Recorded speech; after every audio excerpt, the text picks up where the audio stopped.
Good evening, everyone. Gordon Causey, and I'm going to be talking fast tonight because I've committed to trying to keep my videos under 20 minutes. And I have a lengthy dissertation to go through.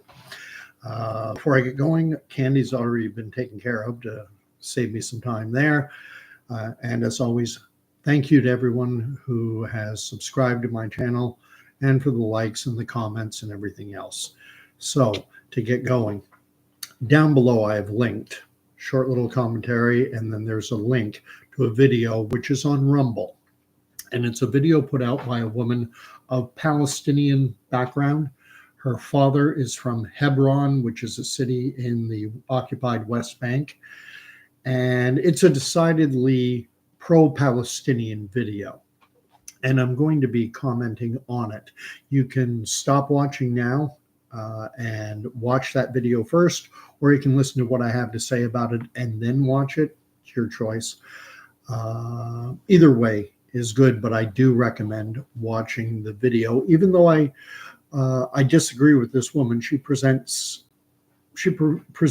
her side very well.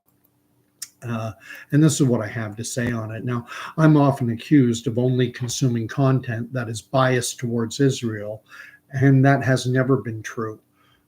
If we go back to the years before the internet, I saw stories like the one below aired by broadcast news media, like shows like 60 Minutes and similar type current affairs programming. And I recall one specifically about a man who could drive by the house that he and his family had lived in for generations before it was deemed as being Jewish territory, and he and his family were removed. And this is, within Israel. And the content of this video is striking. Especially, there's a few interactions between a 9-year-old Palestinian girl and Israeli soldiers. There's also a part where there's a checkpoint that's been set up right outside of his residence.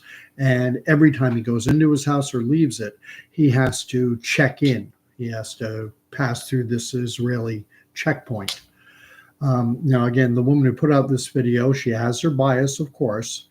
As I said, the daughter of Jordanian Palestinians, or at least her father is from Hebron, which is formerly Jordanian territory, Palestinian territory. She makes a very brief mention about Hebron was taken over by Israel following the 1967 war called the Six-Day War, but she fails to mention that it was Jordan that attacked Israel. Basically, 1967 war, that was Israel against Egypt, Syria, and Jordan. But I'll forgive her that omission because she's trying to drive sympathy toward Palestinians, and she accomplishes that goal. The attitudes of the Israeli settlers, I do believe, is very accurate. I look upon the hatred that exists between Israelis and the people of Hebron and what they call the occupied territories, and it reminds me of Belfast and Northern Ireland, with the conflict between Protestants and Catholics, between the British and the IRA. And years ago, 5 years ago, 10 years ago, certainly 15, 20 years ago, the further you go back, the more I was sympathetic toward the Palestinian cause. I used to view the creation of Israel as a mistake of history. Back then, like when I was watching that story about the guy driving by his house that his family had been in for generations, I was simply ignorant of a lot of the history. I didn't know about the Balfour Declaration of 1917. So I didn't know that Great Britain had committed to world Jewry about supporting the creation of the Jewish nation state in the land of Palestine once the Ottoman Empire was defeated. There's a lot I didn't know back then, and even now there's a lot of history I lack knowledge of. But now the amount of knowledge I've gained and the history I've learned, it's grown exponentially in the last 5 years, and certainly tons in the last few months. I didn't know of the history of Palestine after the British Mandate was established in 1920, or of the battles between Muslims and Jews for territory. I didn't know that the Jews were campaigning for a much larger slice of Palestine, one which included Palestinian territory that was later given for the creation of the Palestinian Arab state of Transjordan. I did not even know that at first it was called Transjordan. And that's when Britain took about 75% of their mandate of the Palestinian territory, and they created that emirate state, the Hashemite state of Jordan, or Transjordan, as it was created back then. It's a Palestinian state.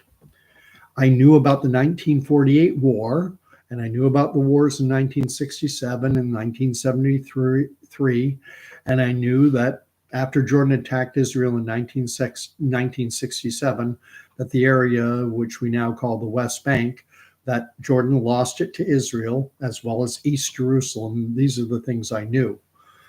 And I've known for a long time how Israel has engaged in populating the West Bank with Jewish settlers, making the West Bank incredibly disjointed, carved up in a manner of speaking. So you have it's a patchwork.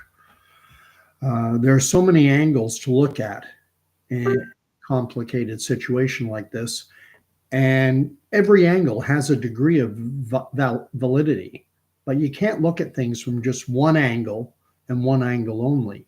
Not if you want to understand why things are the way they are. And sadly, the more I look at the situation, the less likely a viable and peaceful solution seems even plausible. And in the context of this video down below that I'm strongly urging you to watch, that is tragic for someone like that 9-year-old girl and children like her living in Hebron or in other parts of the occupied territories. But it's also tragic for kids growing up in Israel. I will say that a kid growing up in Israel has a much better life than a kid growing up in Hebron, but it's still not a good situation when there are people who want you wiped out. Peace is the prayer that everyone has. And so when trying to examine a history as long and as complicated as this, you have to pick a starting point. So I'm going to start with 1920. That's the year when the British Mandate was formally established after the conference at San Remo, which was an offshoot of the Paris Peace Accords, which took place after World War I. Now, just going back for a little bit, for some time before World War I, Jews had been immigrating into this region of the Levant, which was part of the Ottoman district of Syria. It was the southern part of the Ottoman Syrian district. However, the level of immigration ramped up significantly after the war ended, thanks to Britain's commitment stated in the Balfour Declaration, where they said, we're going to put best efforts into the establishment of a Jewish nation state once we get control of this land. So it's hard for me to criticize the Jews who emigrated from all over the world, given that the world's then dominant power, Great Britain, had declared its intention to support the creation of a Jewish nation state in territory that now, after the war ended in 1920, it was formally handed over to Britain to administer. And they said, we're going to create a Jewish nation state here. So Jews poured in. And probably almost immediately there was conflict between the Jews living in Palestine and the Arab Muslim population. There were other groups there as well, but I don't consider them to be significant in number. The conflict was between Jews and Arab Muslims. And both groups had read the Balfour Declaration, and both of them wanted a nation. The Jews wanted both sides of the Jordan. And based on biblical history, the western part of the Jordan, the West Bank, the west part of the Jordan River, had been the territory of the northern tribes of ancient Israel. But the Palestinians wanted that land as well. And in fact, I think it's fair to say the Arabs wanted all of Palestine, from the river to the sea and beyond. And Britain dealt with the Arab demands for a state first. So they had their mandated territory starting in 1920. It included all of present-day Israel and all of present-day Jordan. And they took about 75% of that territory, and they created a Palestinian emirate state, and it was named Transjordan. And then later in 1946, simply Jordan. And that left the mandate at that point was reduced, and there was just 25% of it left. And that's where they were going to create the Jewish state. But even with that smaller portion of their mandate, with the remaining portion, Britain still committed to creating yet another Palestinian state to go along with Transjordan, and a Jewish state. But it became apparent that this was going to be basically impossible. The Arab Muslims refused to accept a Jewish nation state in Palestine of any size. So I think it was in 1947, Britain stated their intention to hand over the remaining territory, the administration of this territory. They said, we're done with it. So they handed it over to the United Nations. They said on May 15th, 1948, that's the end. The United Nations, you can deal with it now. And Muslims who were living in this, what remained of Palestine, or the Palestinian territory, they knew what was coming. They knew that the Jews were going to declare their independence. So what happened was neighboring Arab nations told Muslims to leave because there was going to be a war. And not everyone, but a lot of the Arab Muslim population, they fled to neighboring countries like Lebanon, for example. And they were told that once the war is over, you'll be able to come back, and you'll have your personal land holdings now will be larger because we'll have gotten rid of the Jews. And so, as expected, Israel made a declaration of independence on May 14th, 1948, the day before Britain's mandate expired. And the following day, as the Arab Muslim population had largely vacated, so that on the following day, 5 nations of the Arab League invaded. And this nascent Israeli government, they ordered all Jews to fight to the last man to defend their newly created country. That war went on for over a year. It ended in July of 1949, after Israel signed peace agreements with neighboring states, Lebanon, Syria, Egypt, and Jordan. Armistice agreements, peace agreements. And if things had ended then, if Jordan continued to hold, if Jordan had continued to hold the West Bank, then Hebron, the city in the video below, would be populated by Palestinian Jordanians without an Israeli military presence. But we can't undo the Balfour Declaration, and we can't undo the 6-day war of 1967 when Jordan attacked Israel. It happened. And at the conclusion of that war, Israel had expanded its territory into the West Bank, including Hebron, the place in the video, obviously. Now, could Israel simply have given the West Bank back to Jordan? And I suppose that's, in theory, that's possible. But I think you'd have to be incredibly naive to think that could ever happen. I mean, Israel had just been attacked by Jordan. And by capturing the West Bank, they now had a buffer between themselves and a belligerent nation that had just attacked them. And this was the second attack in less than 20 years. Following the war of 1948-49, Jordan expelled all of its Jewish population, including those whose ancestors had been living in Jordan for centuries. War is brutal. People get displaced. The Jews in Jordan are Transjordan. As soon as that nation was created, once Israel was created, Jordan said, get all the Jews out of our country. But now, after this war in 1967, now Israel had the problem of how to deal with a population of people they'd just been at war with. And some of that population viewed wiping Israel off the map as something of a religious obligation.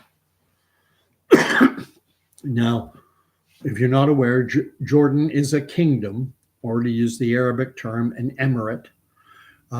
Britain created this Palestinian country as payback to the Arabs who had fought as their allies against the Ottoman Turks. The former ruler of Arabia from the house of Hashim, he'd lost his rule of Arabia to the house of Saud. That's why it's called Saudi Arabia and not Hashim Arabia. So the Hashemites were given kingship or rule over this new Palestinian state of Transjordan.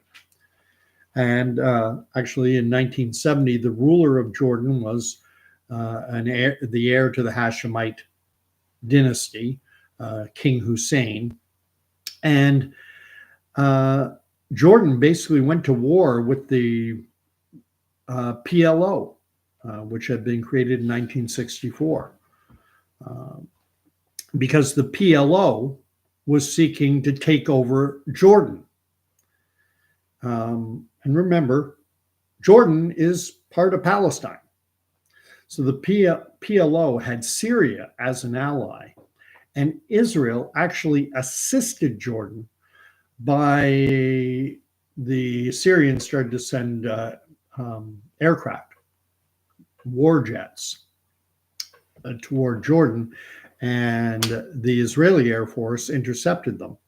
And that helped ease tensions and normalize relations between two countries that had been adversaries ever since Israel came into existence. Now, not even the Jordanians want anything to do with the Palestinians living in the West Bank. And that's ironic because Jordanians themselves are Palestinians. These are the same people. They fly the same basic flag. I've talked about it before. Just take a look at how the Jordanian flag, the Palestinian flag, is basically a copy of Jordan's flag with just one tiny difference. Wonder if you can spot it. And then Jordan ceded all its claims to the West Bank in 1988. Up until July 30th of 1988, the residents of a city like Hebron, they were Palestinian Jordanians, like all Jordanians, but on July 31st, they became simply Palestinians. People went to bed as Jordanian citizens July 30th, woke up and to find out they were no longer Jordanian. Now they were stateless in no man's land.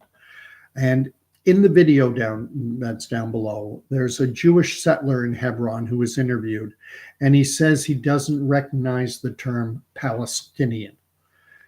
And I don't like the guy's attitude, especially considering the fact that he emigrated from New York City. I think it says the Bronx. But I do get his point. The term Palestinian is as problematic as they come. Palestinians live in Israel. They live in Jordan. The people in Gaza might be Palestinian. They could be Egyptian as well. I mean, everything is so convoluted. So now you have people living in the West Bank, and they have no status. They're not Jordanians. They're not Israelis. As I said, they're in no man's land. And Israel knows that there are people living in Hebron and throughout the West Bank who want Israel destroyed. I've said it before. I think of it as something of a Trojan horse. And the really sad part is when you look at the children growing up in places like Hebron. And the most difficult part of examining what takes place in this video is the conduct of the Israeli soldiers. And I have no problem with if someone has no military background at all, and they're looking at the conduct of these soldiers and calling them, sorry for the term, but assholes. It's a fitting term. And through the eyes of a civilian, no military background, that description, I get it. Although I am certain that there are Israeli soldiers stationed in cities like Hebron who have difficulty with their jobs, whose conscience bothers them. In the video, there are two former IDF soldiers who are escorting this woman through Hebron, this American Palestinian through Hebron. And that's what they're like. Their conscience bothers them. But if you can, I want you to try and put yourself in the boots of an Israeli Defense Force soldier, an IDF soldier stationed in a place like Hebron. Most will know that all Jewish men and women are they have to do at least 2 years or more military service. Men serve longer than women. I think for men it's 32 months. For women it's 2 years. So if you're 20-ish years of age, you've been brought up with this story of heroic Israel surviving 3 major wars, countless uprising by hostile Islamic enemies, enemies who exist both outside and inside your own country. You've been told that these enemies want to exterminate your nation, to wipe it from existence. And there is truth to some of this history. There are Islamic groups that absolutely want Israel replaced by an Islamic state.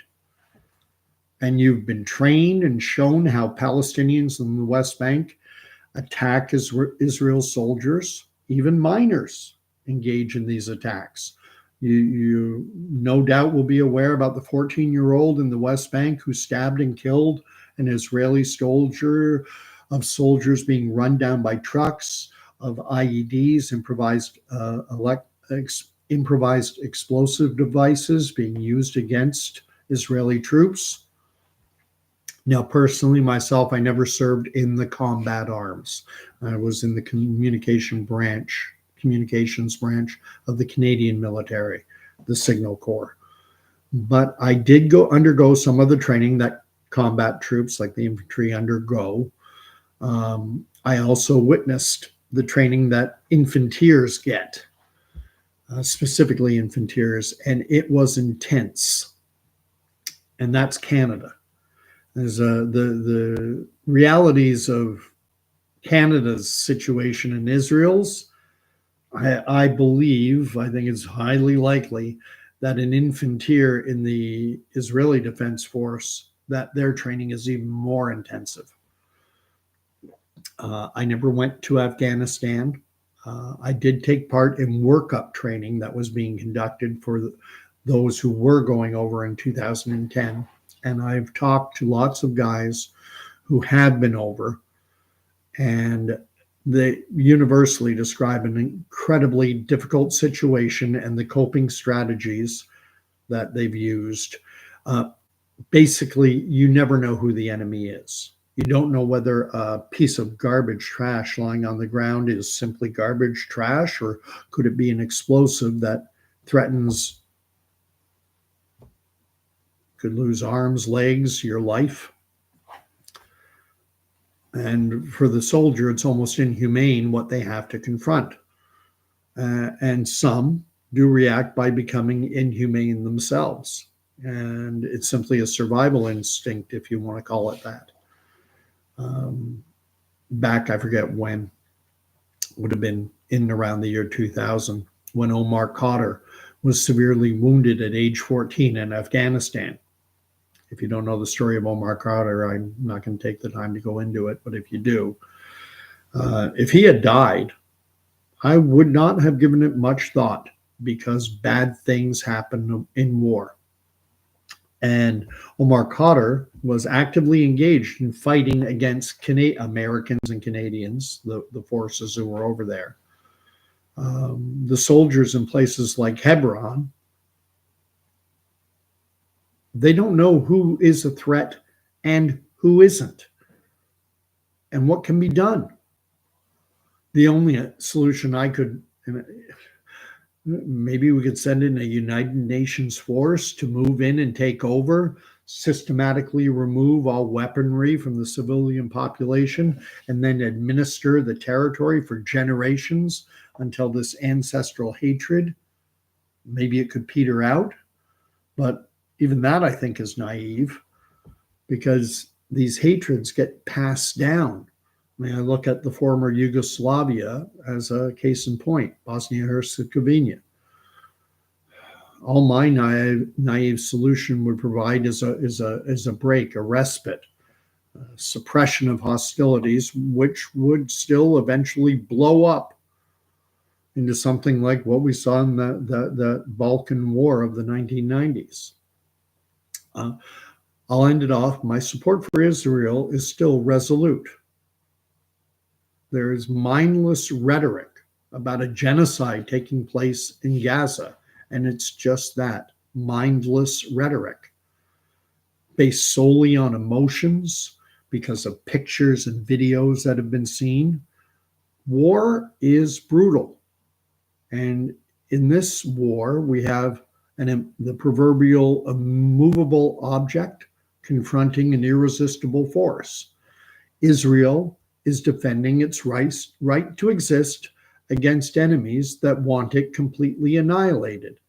The Islamic Arab world will never accept Israel's existence.